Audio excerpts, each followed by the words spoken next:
የክረምት በጎ ፍቃድ ስራዎቻችን ላለፉት ጥቂት ዓመታት ብዙ ውጤት አስገኝተዋል። የክረምት በጎ ፍቃድ ስንል የእጅ አጠር ሰዎችን ቤት እንጠግናለን፣ እናድሳለን፣ እንሰራለን። ሃውሲንግ ላይ የምንሰራው ስራ አንድ የክረምት በጎ ፍቃድ ስራችን ነው። ሀገር በቀል ዛፎችን እንተክላለን፣ ፍሩቶችን እንተክላለን። በአንዳንድ ቦታ ደግሞ ባህር ዛፎችን እንቀንሳለን። ይሄም የክረምት በጎ ፍቃድ ስራ አካላችን ነው። ከዚያ ውጭ የገጠር መንገዶች በእጅ የሚሰሩ ቀበሌን ከቀበሌ የሚያገናኙ፣ ሰፈርን ከሰፈር የሚያገናኙ መለስተኛ ድልድዮች በህዝብ አቅም የሚገነቡ ይሰራሉ። ፋርማሲዎች ይገነባሉ። የመዋለ ህጻናት ትምህርት ቤቶች ይገነባሉ። በእነዚህ ሁሉ ስራ ውስጥ በመንግስት በጀት የማይሸፈኑ ነገር ግን የማህበረሰቡን የዕለት ተዕለት ችግር የሚፈቱ በርካታ ውጤታማ ስራዎች ሲሰሩ ቆይተዋል። አሁን ዘንድሮ ወሊሶ ላይ የኛ ቢሮ እዚህ ስፍራ ላይ መጠነኛ ቤቶች ይገነባል። ልክ አምና በማዕከላዊ ኢትዮጵያ እንደጀመርነው ስራ ማለት ነው። ታስታውሱ እንደሆነ ወልቂጤ ላይ፣ ስልጤ ወራቤ ላይ፣ ሀዲያ ላይ፣ ከምባታ ላይ ሰርተን ነበር።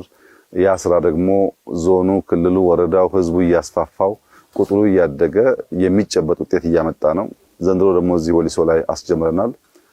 ተስፋችን በሁሉም ክልሎች፣ በሁሉም ዞኖች፣ በሁሉም ወረዳዎች እያንዳንዱ ማህበረሰብ ተባብሮ የእጅ አጠር ሰዎችን ቤት ይሰራል፣ ትምህርት ቤቶች ይገነባል፣ መለስተኛ በሎካል አቅም የሚገነቡ መንገዶች ይገነባል፣ ድልድዮች ይገነባል፣ ፋርማሲዎች ይገነባል፣ ጤና ኬላዎች ይገነባል። እነዚህ ስራዎች ተሰናስለው መንግስት በበጀት በእቅድ ከሚሰራቸው ጋር ሲደመሩ ነው የኢትዮጵያን ብልጽግና የሚያረጋግጡት። የኢትዮጵያ መንግስት ባለው በጀት ባለው የገንዘብ አቅም ብቻ ሊረጋገጥ የሚችል ብልጽግና የለም። ብልጽግና የሚረጋገጠው ያለን ትልቁ ሀብት ሰዋችን ነው። 130 ሚሊዮን ህዝብ ያላት ሀገር ናት። ይሄ ህዝብ ሲሰበሰብ ጉልበቱን፣ ሀብቱን፣ ዕውቀቱን ሲደምር በጣም በርካታ ችግሮች መፍታት ይችላል። ለምሳሌ ባለፉት 5-6 ዓመታት በሀገር ደረጃ 35000 መዋለ ህጻናት ተገንብተዋል። 35000 መዋለ ህጻናት መንግስት አቅጄ ልስራ ቢል የኢትዮጵያ መንግስት አይደለም የአፍሪካ መንግስታት አቅደን እንስራ ቢሉ ለአመታት ጊዜ ይፈጅባቸዋል። 35000 ተማሪ አይደለም 35000 ትምህርት ቤት ተገነባው። በዚህ ውስጥ ከ4 ሚሊዮን በላይ ህፃናት ዛሬ በሀገር ደረጃ በመዋለ ህጻናት ታቅፈው ትምህርት ይማራሉ። ከዚህ ቀደም መዋለ ህጻናት የማያውቁ ቅድመ አንደኛ ደረጃ ትምህርት ቤት ውስጥ ገብተው ታሪካቸውን፣ ባህላቸውን ተወሰነ ደረጃ ደግሞ ቤዚክ የሚባሉ የትምህርት ስርዓት አብሮ መዋልን ይማራሉ። ይሄ በጣም ትልቅ ድል ነው። በመዋለ ህጻናት ላይ የሚገነባ ማንኛውም ስራ ውሎ አድሮ ፍሬ ያፈራል። ከዚህ ቀደም የነበረው ትምህርት ስርዓታችን ግን የሚያተኩረው አንደኛ ደረጃ ላይ ነው። አንደኛ ደረጃ ሲመጡ ከገጠር የመጡ ልጆች ምንም ነገር ሳይገባቸው ስለሚቀላቀሉ ብዙዎች ተመልሰው ይበተናሉ።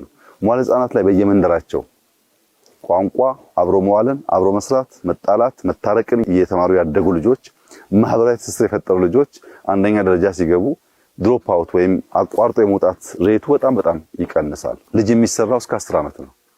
እስከ 10 ዓመት የሰጠነው ማንኛውም ዕውቀት ነው በኋላ በተለያየ መንገድ በቋንቋ እያማረ በተለያየ መንገድ የሚገለጠው እንጂ የሚገነባበት እድሜ እስከ 10 ያለው ነው።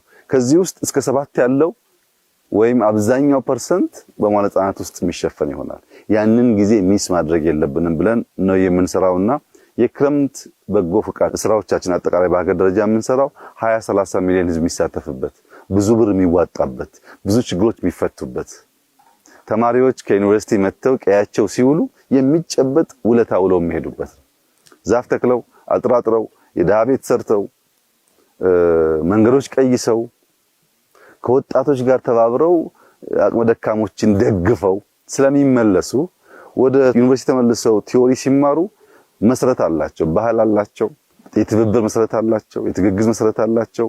ቀያቸውን፣ ባህላቸውን፣ ታሪካቸውን ንቅል አይደሉም። ተነቅለው የተበጠሱ ሳይሆኑ ፋውንዴሽናቸው ላይ የቆሙ ናቸው። እንደዚህ ያለው እድገት ነው ሙሉ እድገት የሚሆነው።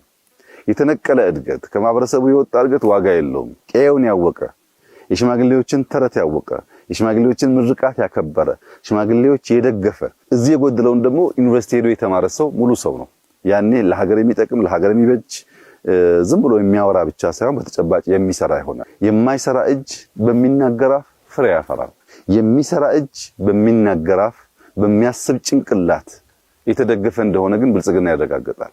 አብዛኛው አሁን ያለንበት ችግር የማይሰሩ እጆች በሚናገሩ ብቻ አፎች ተይዘው ልማት ይመጣ፣ ሰላም ይመጣ፣ ብልጽግና የሚረጋገጥ ይመስላችኋል? ያ መሆን አይችልም።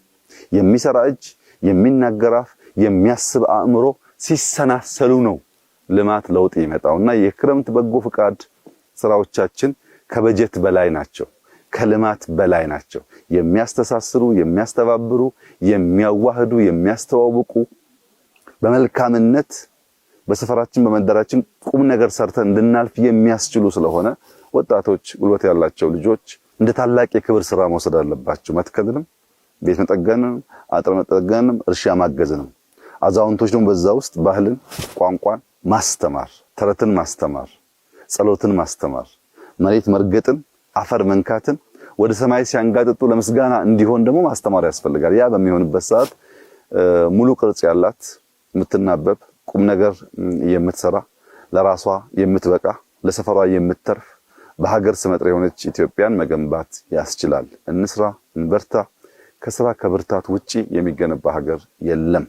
ተባብረን ከሰራን ከበረታን ግን ምንም ጥርጥር የለውም ባሰብነው መንገድ የኢትዮጵያን ብልጽግና ማረጋገጥ ይቻላል። ከፊታችን ያለው ዘመን ብዙ ድካም፣ ብዙ ስራ፣ ብዙ ውጤት የሚጠበቅበት ነው። መሰረታዊ የሚባል የኢትዮጵያ ችግር መልክ የሚይዝበት ሲዝን ነው ከፊታችን ያለው።